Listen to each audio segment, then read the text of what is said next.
Good morning, everybody. Rubik's Master here with your Tuesday video. So this one's going to be about the salvo turret versus I keep calling it a mortar. It's called a howitzer. The howitzer. Everybody knows it's really a mortar. I mean, people just call it howitzer to sound more awesome. So, now a disclaimer first off, I have not used the salvo. I have looked at its stats. I've played against it many times in PvP, several times specifically just to try to get an understanding of how it works. So, and also, in my opinion, which I'll get further into later on, I believe the salvo turret works differently than pretty much any other unit in the game, and that's kind of an assumption because we aren't given detailed statistics. But everything I talk about it will be based on that assumption. So if that's completely wrong, then I'm completely wrong, and I'm sorry. But for the record, I don't really think I'm wrong. So anyway, let's get into just looking at it. Okay, so when you look at the salvo turret versus the howitzer, they appear to serve a very similar purpose, and they kind of do. So they're both long range burst damage, and they have a minimum range.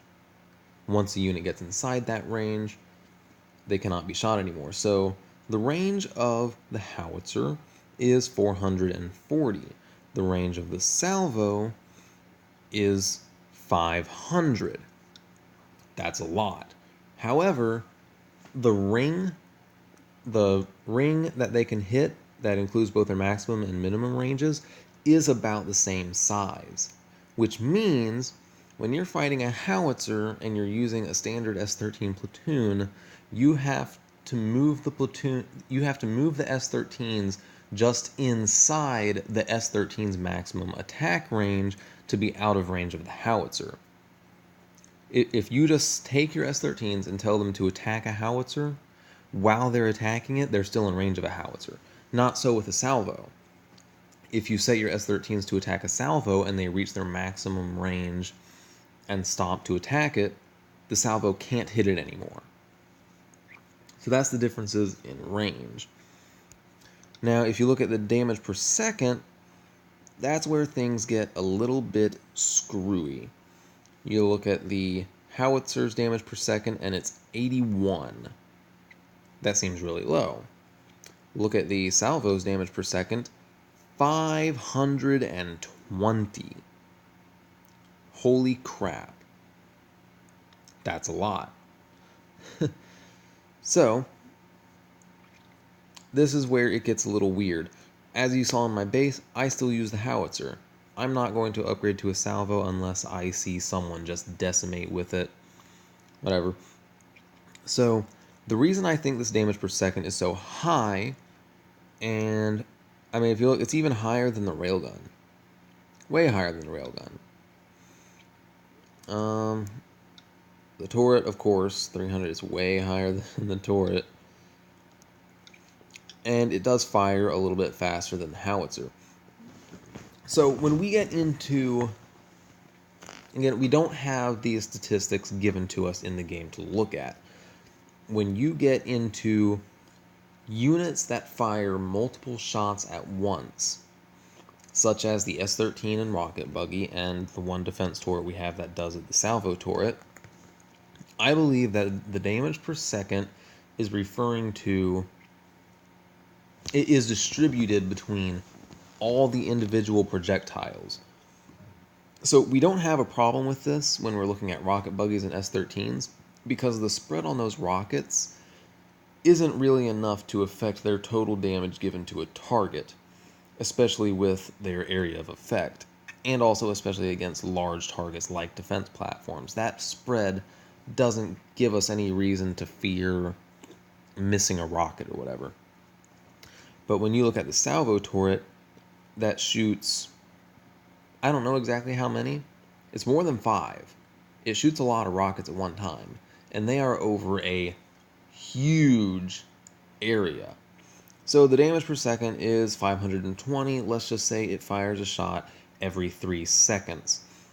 So that entire burst is worth 1,560 damage. But all that damage is distributed. Let's just say it has 15 was an easy one. Let's just say it has 5 rockets, and it has a lot more than that. So all these damage models in the real world would be drastically decreased. Let's say it has 5. That means each rocket is doing 300 damage. Sorry, my mind slowed down. Whew.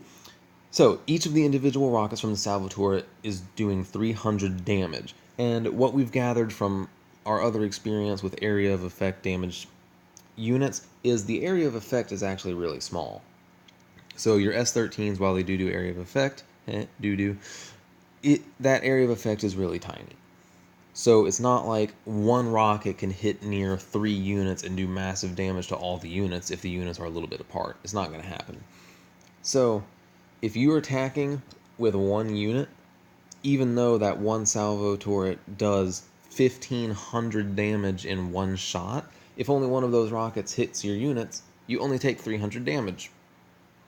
That's how that works out. What I have to support this is not actual gameplay, but like I said, I've attacked many bases with this, and it goes for helicopters. Oh, salvo turrets can hit helicopters. Just FYI.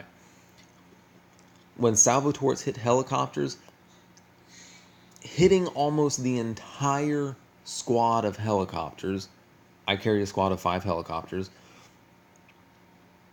it does almost no damage. Like, it does maybe 1/20th damage.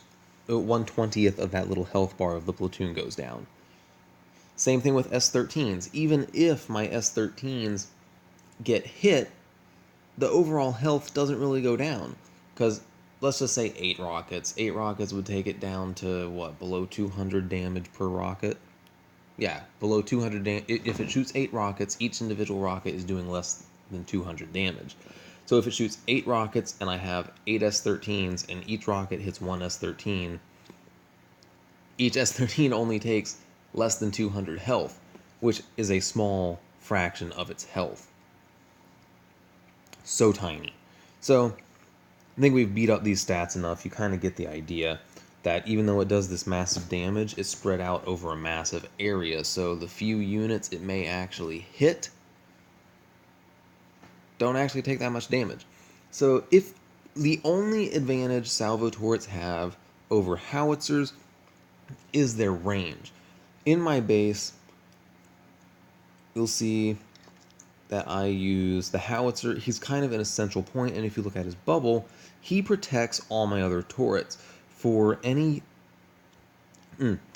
to attack any of my outside turrets, he's in range of my howitzer. So it's kind of, I view it as he deals lots of damage to entire platoons, decreasing overall health of the enemy platoon. I don't look at my howitzer as he's going to kill any specific unit. But if you have, I'm just theorizing here, if you have a level 6 command center and you have another turret and you can increase your base size and spread it out, and you had a howitzer, not a howitzer, if you had a salvo, it would allow you to spread out just a little bit more and have the same coverage I have now. That's what it would do. Okay, but the reason I still use the howitzer, let's focus on the howitzer itself for a second. I don't know why I hit army. No idea at all. So if you look at the howitzer, whose damage per second is 81, if you look at that as it shoots a shot every 3 seconds, that means each shot does shoot 243. Yeah, 243 damage. And that is true damage. In the spot where that round lands, it does 243 damage. And if units are bunched up, it does that damage to all the units in that blast radius. So you have the potential, when that round hits, if it hits 3 units, in reality it's doing 729 damage to that entire platoon, which I think is just incredible. And so let's say every 3 seconds it fires and it does 243 damage. It's boosted. It has an increased fire rate of 20%. So it's firing more rounds than every 3 seconds, but each of those rounds is still doing 243 damage. And that's why I still use this one. For me, it makes a lot more sense. People get bunched up anyway coming through all these units because, as we know, the pathfinding is awful. So vehicles group up like crazy trying to pathfind all the way through these buildings. Anyway, that's my thoughts on Salvatore versus Howitzer, and why I will continue to use Howitzer until maybe my next command center level. I'll start looking at the Salvo turret. Maybe. But, well, so, oh hey, my alliance top 1 million infamy. That's cool. Anyway, so in the coming week and a half, I'll come out with a video tomorrow, maybe. You know what, let's just say over the next week and a half. So, well, the rest of this week and next week, my video posting may be a little spotty. I'm going on another trip up to Alabama, and then that's going to be through Sunday, and then Monday I'm going on a trip up to North Carolina through the mountains. I am recording a couple backup videos that I can post so that I don't have to specifically record, and who knows, I may do the almighty YouTuber fallback of a vlog. Who knows? May post 1 or 2 of those. So just bear with me over the next week. The video release schedule is going to be a little bit different than normal, but I'm still going to be here, and I'm definitely going to come back very refreshed and coming at it really hard in the following week. So bear with me, and until next time, have an awesome day.